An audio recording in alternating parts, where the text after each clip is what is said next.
Good morning everyone. Today my class is for 4th semester English Honours, and the topic of my class is Ode to a Nightingale, written by John Keats. John Keats was an English romantic lyric poet, and he was born on 31st October 1795 and he died on 23rd February 1821. He devoted his short life to the perfection of a poetry marked by vivid imagery, great sensuous appeal, and an attempt to express a philosophy through classical legend. Okay. Ode to a Nightingale was written by the romantic poet John Keats in the spring of 1819. Now the question is, what is ode? Ode is a lyric poem, typically one in the form of an address to a particular subject, written in varied or irregular meter. Okay.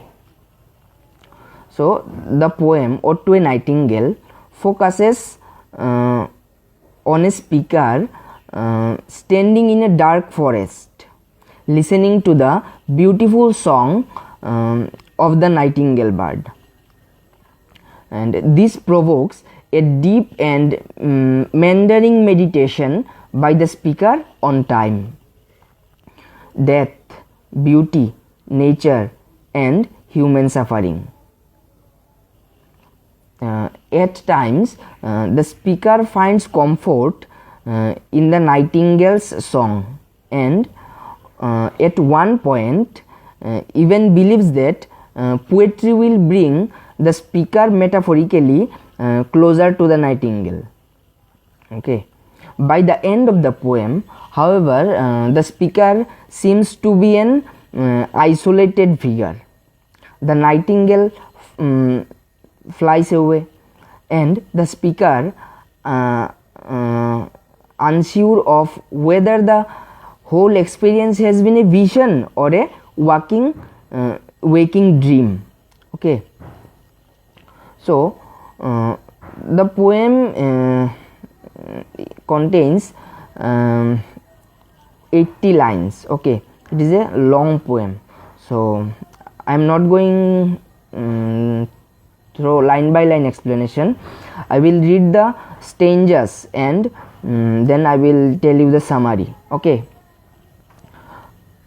The poem starts like, my heart aches and a drowsy numbness pains my sense, as though of hemlock I had drunk, or emptied some dull opiate to the drains. 1 minute passed and lithe words had sunk. It is not through envy of thy happy lot, but being too happy in thy happiness, that thou light winged dryad of the trees, in some melodious plot of beechen green and shadows numberless, singest of summer in full-throated ease. The speaker opens with the declaration of his own heartache. Okay. He feels numb, as though he had taken a drug only a moment ago. He is addressing a nightingale. He hears singing somewhere in the forest, and says that his drowsy numbness is not from envy of the nightingale's happiness, but rather from sharing it too completely. He is too happy that the nightingale sings the music of summer from amid some unseen plot of green trees and shadows. Now in second stanza, O for a draught of vintage that hath been cooled a long age in the deep delved earth, tasting of flora and the country green, dance and provincial song and sunburnt mirth. O for a beaker full of the warm south, full of true the blushful hippocrane, with beaded bubbles winking at the brim, and purple stained mouth, that I might drink and leave the world unseen, and with thee fade away into the forest dim. In the second stanza, the speaker longs for the oblivion of alcohol, expressing his wish for wine, a draught of, quote unquote, a draught of vintage that would taste like the country and like peasant dances, and let him, quote unquote, leave the world unseen and disappear into the dim forest with the nightingale.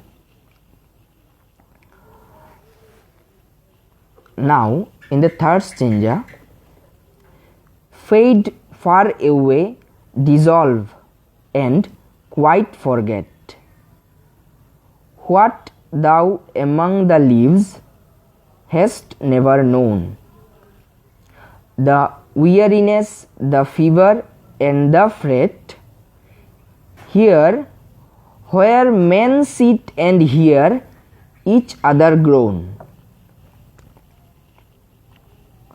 where palsy shakes a few sad last grey hairs, where youth grows pale and spectre thin and dies,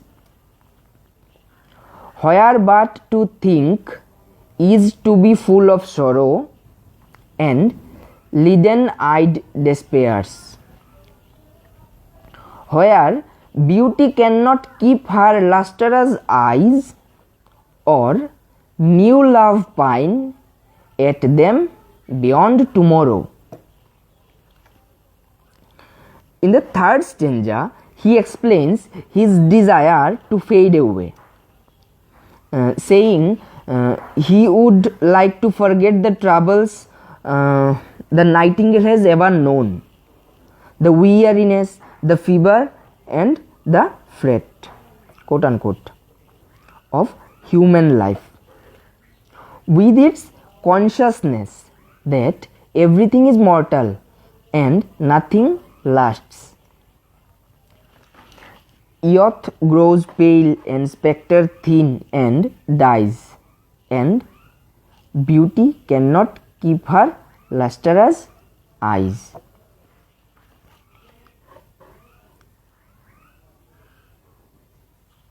In the fourth stanza, away, away, for I will fly to thee, not charioted by Bacchus and his pards, but on the viewless wings of poesy. Though the dull brain perplexes and retards, already with thee tender is the night, and haply the queen moon is on her throne, clustered around by all her starry face. But here there is no light, save what from heaven is with the breezes blown through verdurous glooms and winding mossy ways. In the fourth stanza, the speaker tells the nightingale to fly away, and he will follow, not through alcohol, not charioted by Bacchus and his parts, but through poetry, which will give him viewless wings. He says he is already with the nightingale and describes the forest glade, where even the moonlight is hidden by the trees, except the light that breaks through when the breezes blow the branches. Okay. In the fifth stanza, I cannot see what flowers are at my feet, nor what soft incense hangs upon the boughs, but in emblemed darkness guess each sweet, wherewith the seasonable month endows the grass, the thicket, and the fruit tree wild, white hawthorn, and the pastoral eglantine.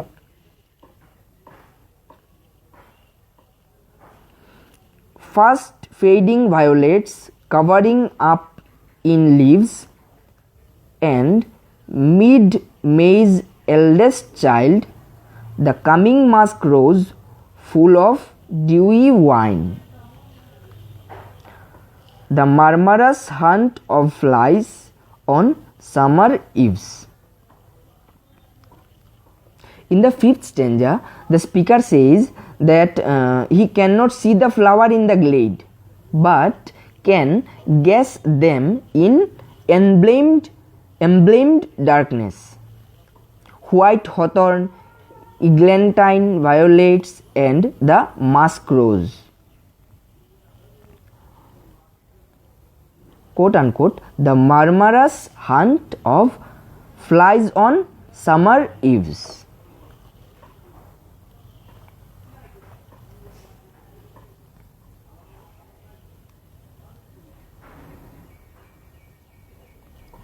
In the sixth stanza, darkling I listen, and for many a time I have been half in love with easeful death.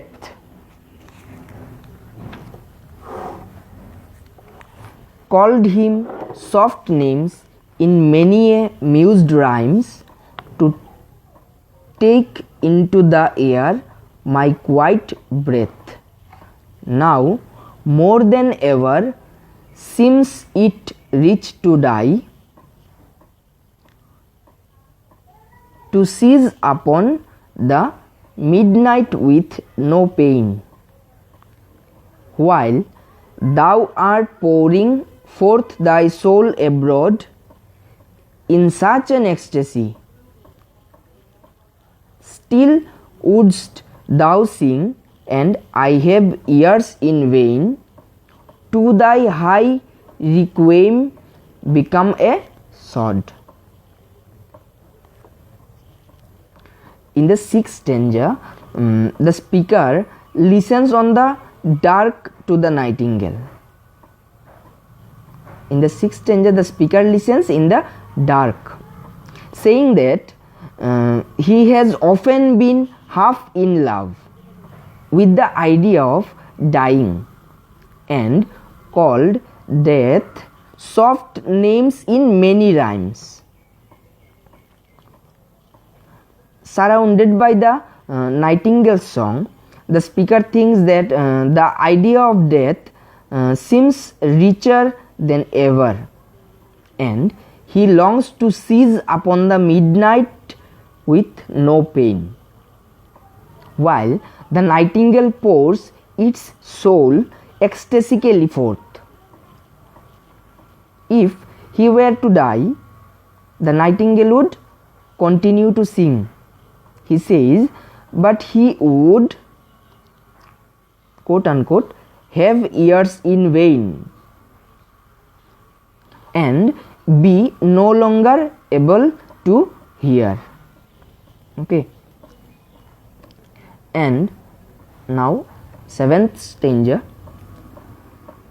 Thou wast not born for death, immortal bird, no hungry generations tread thee down. The voice I hear this passing night was heard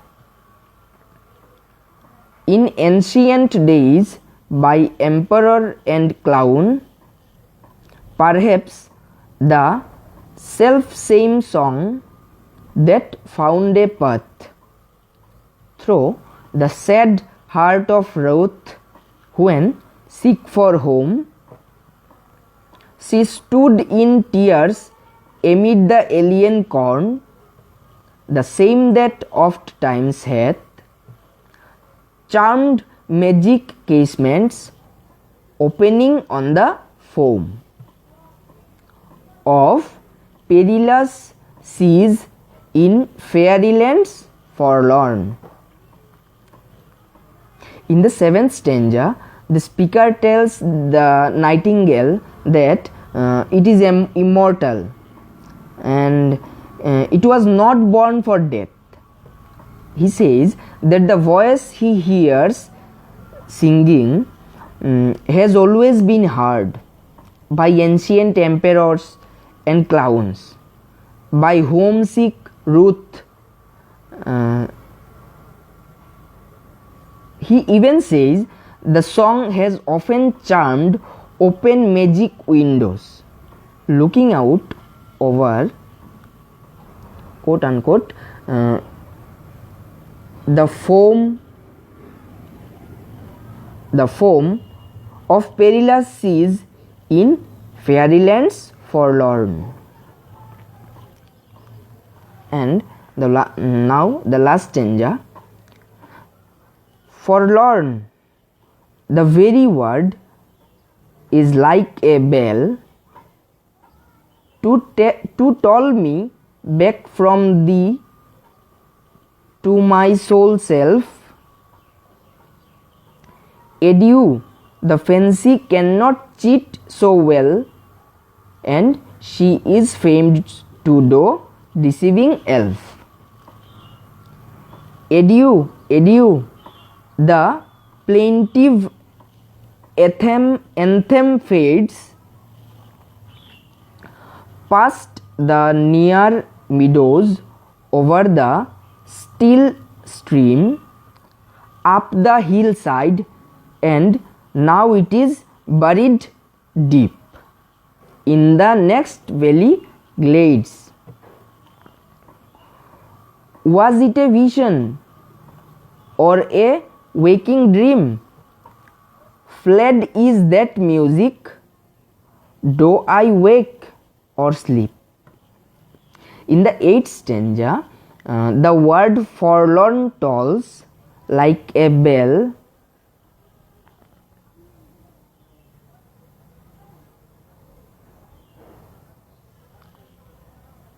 to restore the speaker from his preoccupation with the nightingale and back into himself. As the nightingale flies further away from him, he laments that his imagination has failed him and says that he can no longer recall whether the nightingale's music was a vision or a waking dream. Now that the music is gone, the speaker cannot recall whether he himself is awake or asleep. Okay.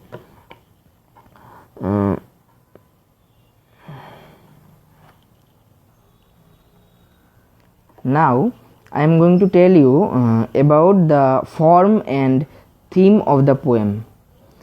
Like most other odes, Ode to a Nightingale is written in 10-line stanzas. However, unlike most of other poems, it is metrically variable, though not so as Ode to Psyche. The first 7 lines and last 2 lines of each stanza are written in iambic pentameter, and 8th line of each stanza is written in trimeter with only 3 accented syllables instead of 5. Nightingale also differs from Otto Nightingale differs from the other odes in its rhyme scheme because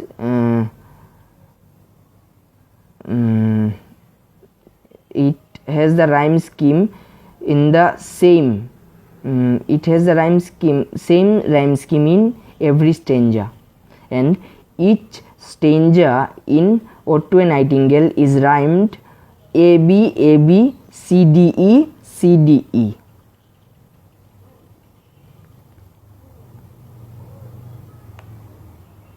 And the theme of the poem: with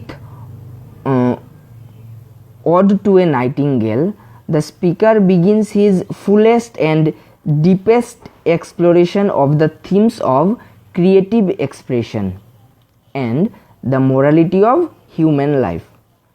In this ode, the transience of life and the tragedy of old age is set against the eternal renewal of the Nightingale's fluid music. The speaker reprises the drowsy numbness he experienced in Ode on Indolence, but wherein indolence, that numbness was a sign of disconnection from experience, and in Ode to a Nightingale it is a sign of too full a connection.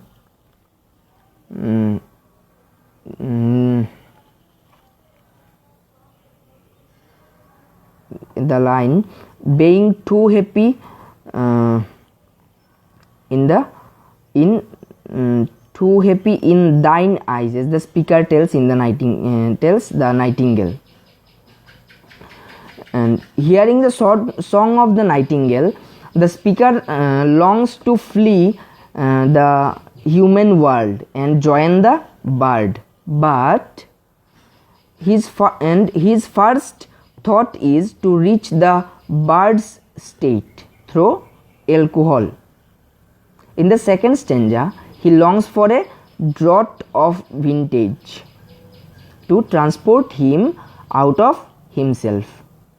But after his meditation in the third stanza on the transience of life, he rejects the idea of being charioted by Bacchus and his parts, and chooses instead to embrace, for the first time since he refused to follow the figures in indolence, the viewless wings of poesy.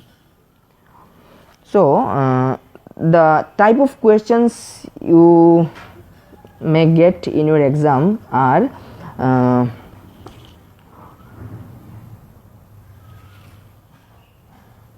consider Ode to a Nightingale as an ode, or you can find question like write the critical appreciation of the poem Ode to a Nightingale, or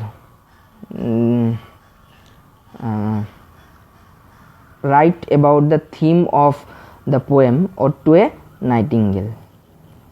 So for today's class this was all. Okay, stay home and be safe.